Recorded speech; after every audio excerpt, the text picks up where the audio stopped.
I found it really hard to get started. I didn't know what to write about. I had these characters in my head, but I just didn't know how to write a script. And I would buy the books, and I took a screenwriting course, and I still couldn't get started. And then I saw the films of John Cassavetes at a retrospective at the Museum of Modern Art. Yeah.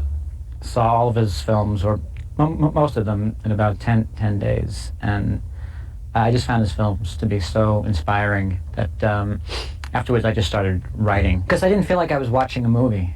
I really felt like each of his films, you have an experience that you're really experiencing what these characters are going through. And I mean, some of his films aren't easy to watch. I mean, they're really demanding of the audience.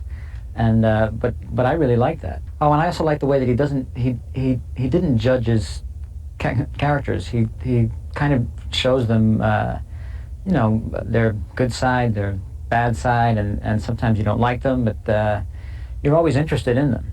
Yeah. And so I just found that incredibly inspiring. And John's work for me is has been really important, because to me his films they're not like any other films that you'll ever see, and they're unpredictable. They just feel like they're unfolding, that they don't feel scripted, and yet they were, and they were all about the characters, and the story is always told through the characters. His films are never sort of like a slave to the plot.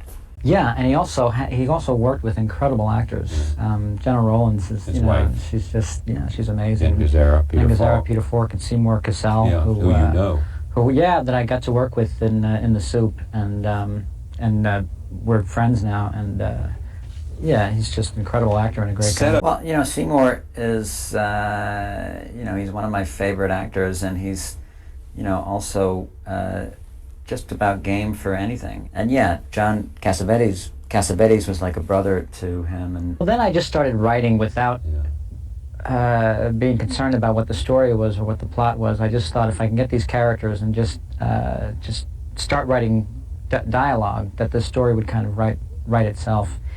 And in the screenwriting course that I took, I remember the teacher saying, you shouldn't start writing until you know your beginning, middle, and end. He says, or else you're going to get into trouble. But I think it's okay to get into trouble. I think if you could just, if that's the only way you could start, then just write. And if you have to do it over, I mean, I think that any writing is worthwhile. I mean, even if you throw it out, I mean, just as long as you've done it, you've got to learn.